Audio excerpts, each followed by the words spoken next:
요한복음 19장. 그때 빌라도는 예수를 데려다가 채찍으로 쳤다. 병정들은 가시나무로 왕관을 엮어서 예수의 머리에 씌우고 자색옷을 입힌 뒤에 예수 앞으로 나와서 유대인의 왕 만세하고 소리치고 손바닥으로 얼굴을 때렸다. 그때 빌라도가 다시 바깥으로 나와서 유대 사람들에게 말하였다. 보시오, 내가 그 사람을 당신들 앞에 데려오겠소. 나는 그에게서 아무 죄도 찾지 못했소. 나는 당신들이 그것을 알아주기를 바라오. 예수가 가시관을 쓰시고 자색옷을 입으신 채로 나오시니 빌라도가 그들에게 보시오, 이 사람이요 하고 말하였다.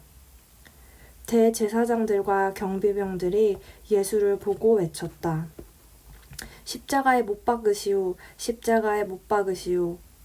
그러자 빌라도는 그들에게 당신들이 이 사람을 데려다가 십자가에 못 박으시오. 나는 이 사람에게서 아무 죄도 찾지 못했소 하고 말하였다. 유대 사람들이 그에게 대답하였다. 우리에게는 율법이 있는데 그 율법을 따르면 그는 마땅히 죽어야 합니다. 그가 자기를 가리켜서 하나님의 아들이라고 하였기 때문입니다. 빌라도는 이 말을 듣고 더욱 두려워서 다시 관저 안으로 들어가서 예수께 물었다. 당신은 어디서 왔소? 예수께서는 그에게 아무 대답도 하지 않으셨다. 그래서 빌라도가 예수께 말하였다. 나에게 말을 하지 않을 작정이요. 나에게는 당신을 놓아줄 권한도 있고 십자가에 처형할 권한도 있다는 것을 모르시오? 예수께서 대답하셨다. 위에서 주지 않으셨더라면 당신에게는 나를 어찌할 아무런 권한도 없을 것이요. 그러므로 나를 당신에게 넘겨준 사람의 죄는 더 크다 할 것이요. 이 말을 듣고서 빌라도는 예수를 놓아주려고 힘썼다. 그러나 유대 사람들은 이 사람을 놓아주면 총독님은 황제 폐하의 충신이 아닙니다. 자기를 가리켜서 왕이라고 하는 사람은 누구나 황제 폐하를 반역하는 자입니다. 하고 외쳤다. 빌라도는 이 말을 듣고 예수를 데리고 나와서 리토스트론이라고 부르는 재판석에 앉았다. 리토스트론은 히브리 말로 가바다인데 돌을 박은 자리라는 뜻이다. 그날은 유월절 준비일이고 때는 낮 12시쯤이었다. 빌라도가 유대 사람들에게 말하였다. 보시오, 당신들의 왕이요. 그들이 외쳤다. 없애버리시오, 없애버리시오. 그를 십자가에 못 박으시오. 빌라도가 그들에게 말하였다. 당신들의 왕을 십자가에 못 박으란 말이요? 대제사장들이 대답하였다. 우리에게는 황제 폐하 밖에는 왕이 없습니다. 이리하여 이제 빌라도는 예수를 십자가에 처형하려고 그들에게 넘겨주었다. 그들은 예수를 넘겨받았다. 예수께서 십자가를 지시고 해골이라 하는 데로 가셨다. 그곳은 히브리 말로 골고다라고 하였다. 거기서 그들은 예수를 십자가에 못 박았다. 그리고 다른 두 사람도 예수와 함께 십자가에 달아서 예수를 가운데로 하고 좌우에 세웠다. 빌라도는 또한 명패도 써서 십자가에 붙였다. 그 명패에는 유대인의 왕 나사렛 사람 예수라고 썼다. 예수께서 십자가에 달리신 곳은 도성에서 가까우므로 많은 유대 사람이 이 명패를 읽었다. 그것은 히브리 말과 로마 말과 그리스 말로 적혀 있었다. 유대 사람들의 대제사장들이 빌라도에게 말하기를 유대인의 왕이라고 쓰지 말고 자칭 유대인의 왕이라고 쓰십시오 하였으나 빌라도는 나는 쓸 것을 썼다 하고 대답하였다. 병정들이 예수를 십자가에 못 박은 뒤에 그의 옷을 가져다가 네 몫으로 나누어서 한 사람이 한 몫씩 차지하였다. 그리고 속옷은 이음새 없이 위에서 아래까지 통째로 짠 것이므로 그들은 서로 말하기를 이것은 찢지 말고 누가 차지할지 제비를 뽑자 하였다.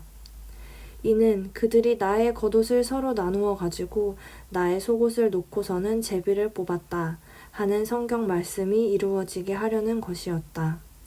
그러므로 병정들이 이런 일을 하였다. 그런데 예수의 십자가 곁에는 예수의 어머니와 이모와 글로바의 아내 마리아와 막달라 사람 마리아가 서 있었다. 예수께서는 자기 어머니와 그 곁에 서 있는 사랑하는 제자를 보시고 어머니에게 어머니, 이 사람이 어머니의 아들입니다 하고 말씀하시고 그 다음에 제자에게는 자, 이분이 내 어머니시다 하고 말씀하셨다. 그때부터 그 제자는 그를 자기 집으로 모셨다. 그 뒤에 예수께서는 모든 일이 이루어졌음을 아시고 성경 말씀을 이루시려고 목마르다 하고 말씀하셨다. 거기에 신 포도주가 가득 담긴 그릇이 있었는데 사람들이 해면을 그 신 포도주에 듬뿍 적셔서 우슬초 대에다가 꿰어 예수의 입에 갖다 대었다. 예수께서 신 포도주를 받으시고서 다 이루었다 하고 말씀하신 뒤에 머리를 떨어뜨리시고 숨을 거두셨다. 유대 사람들은 그 날이 유월절 준비일이므로 안식일에 시체들을 십자가에 그냥 두지 않으려고 그 시체의 다리를 꺾어서 치워달라고 빌라도에게 요청하였다. 그 안식일은 큰 날이었기 때문이다. 그래서 병사들이 가서 먼저 예수와 함께 십자가에 달린 한 사람의 다리와 또 다른 한 사람의 다리를 꺾고 나서 예수께 와서는 그가 이미 죽으신 것을 보고서 다리를 꺾지 않았다. 그러나 병사들 가운데 하나가 창으로 그 옆구리를 찌르니 곧 피와 물이 흘러나왔다. 이것은 목격자가 증언한 것이다. 그래서 그의 증언은 참되다.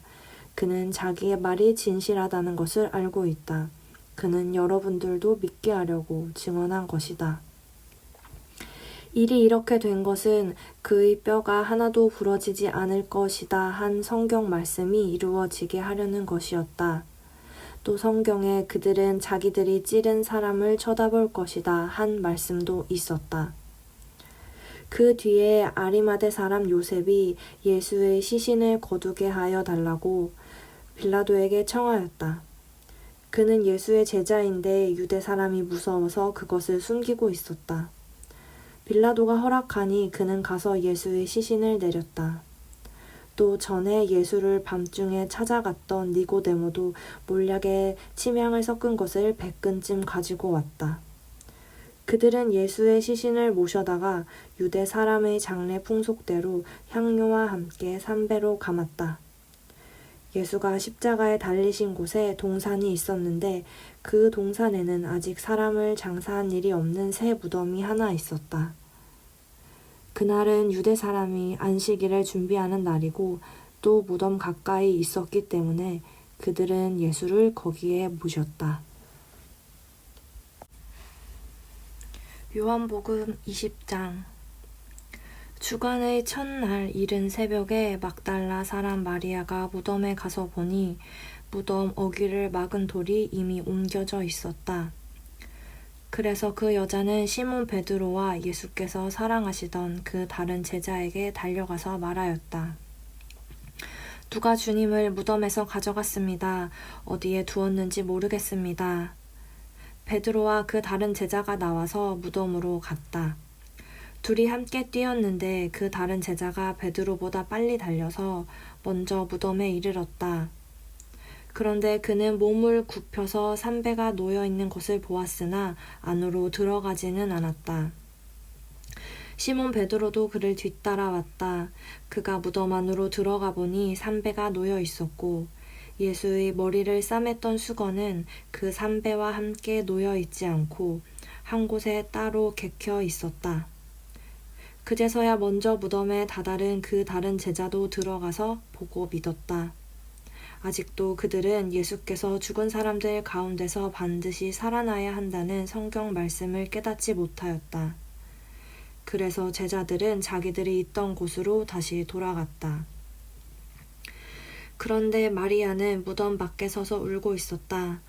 울다가 몸을 굽혀서 무덤 속을 들여다보니 흰 옷을 입은 천사 둘이 앉아 있었다. 한 천사는 예수의 시신이 놓여 있던 자리 머리맡에 있었고 다른 한 천사는 발치에 있었다.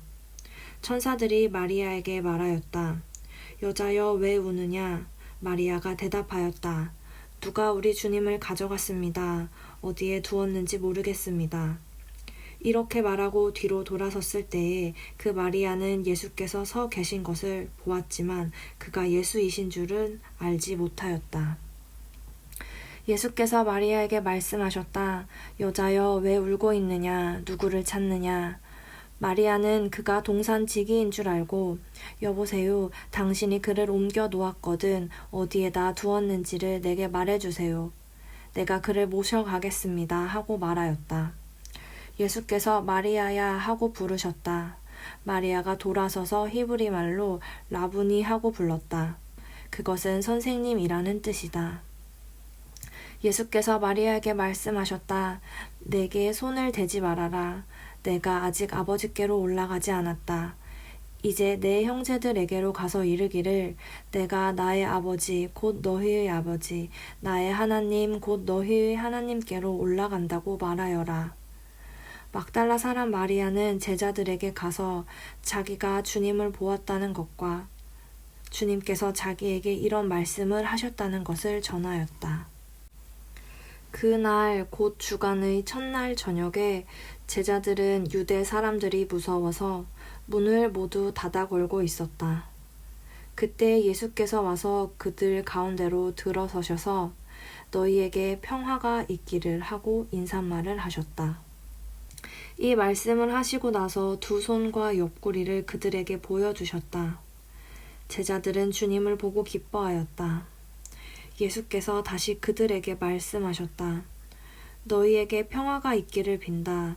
아버지께서 나를 보내신 것 같이 나도 너희를 보낸다. 이렇게 말씀하신 다음에 그들에게 숨을 불어 넣으시고 말씀하셨다. 성령을 받아라. 너희가 누구의 죄든지 용서해주면 그 죄가 용서될 것이요 용서해주지 않으면 그대로 남아있을 것이다. 12 제자 가운데 하나로서 쌍둥이라고 불리는 도마는 예수께서 오셨을 때 그들과 함께 있지 않았다. 다른 제자들이 그에게 우리는 주님을 보았소 하고 말하였으나 도마는 그들에게 나는 내 눈으로 그의 손에 있는 못자국을 보고 내 손가락을 그 못자국에 넣어보고 또 내 손을 그의 옆구리에 넣어보지 않고서는 믿지 못하겠소 하고 말하였다. 여드레 뒤에 제자들이 다시 집안에 모여 있었는데 도마도 함께 있었다. 문이 잠겨 있었으나 예수께서 와서 그들 가운데로 들어서셔서 너희에게 평화가 있기를 하고 인사말을 하셨다. 그리고 나서 도마에게 말씀하셨다. 내 손가락을 이리 내밀어서 내 손을 만져보고 내 손을 내 옆구리에 넣어보아라. 그래서 의심을 떨쳐버리고 믿음을 가져라. 도마가 예수께 대답하기를 나의 주님 나의 하나님 하니 예수께서 도마에게 말씀하셨다. 너는 나를 보았기 때문에 믿느냐? 나를 보지 않고도 믿는 사람은 복이 있다. 예수께서는 제자들 앞에서 이 책에 기록하지 않은 다른 표징도 많이 행하셨다. 그런데 여기에 이것이나마 기록한 목적은 여러분으로 하여금 예수가 그리스도요 하나님의 아들이심을 믿게 하고 또 그렇게 믿어서 그의 이름으로 생명을 얻게 하려는 것이다. 요한복음 21장. 그 뒤에 예수께서 디베랴 바다에서 다시 제자들에게 자기를 나타내셨는데 그가 나타나신 경위는 이러하다. 시몬 베드로와 쌍둥이라고 불리는 도마와 갈릴리 가나 사람 나다나엘과 세베대의 아들들과 제자들 가운데서 다른 두 사람이 한 자리에 있었다. 시몬 베드로가 그들에게 말하기를 나는 고기를 잡으러 가겠소 하니 그들이 우리도 함께 가겠소 하고 말하였다. 그들은 나가서 배를 탔다. 그러나 그날 밤에는 고기를 한 마리도 잡지 못하였다. 이미 동틀 무렵이 되었다.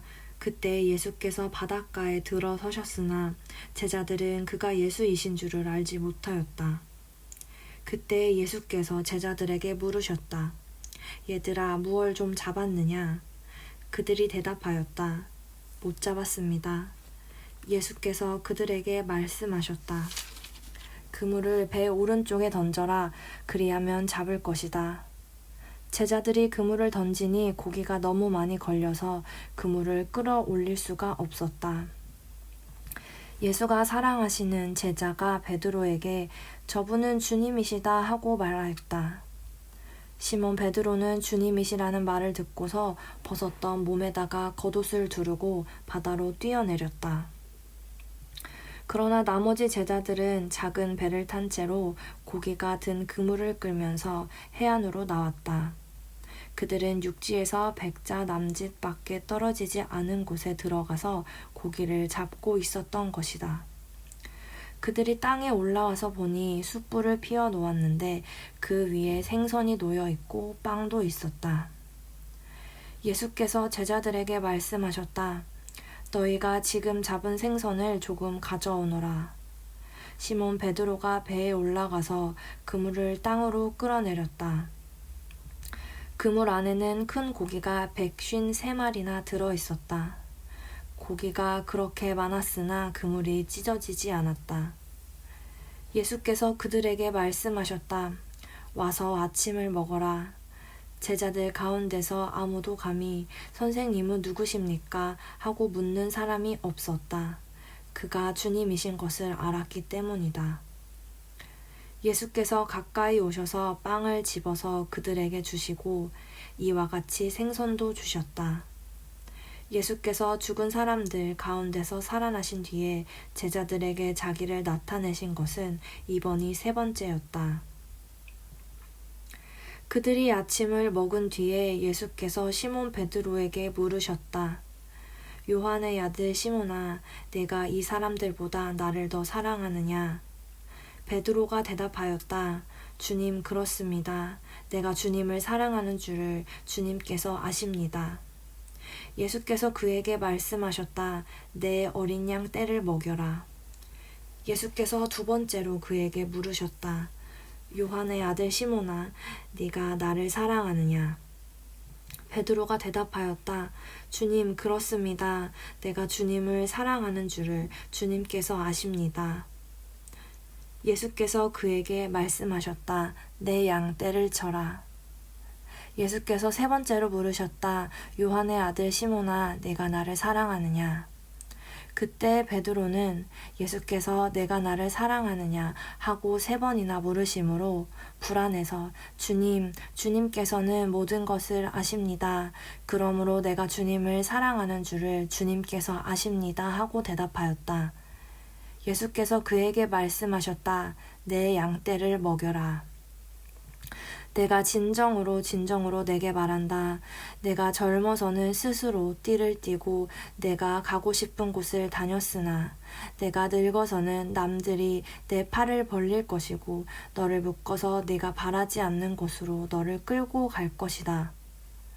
예수께서 이렇게 말씀하신 것은 베드로가 어떤 죽음으로 하나님께 영광을 돌릴 것인가를 암시하신 것이다.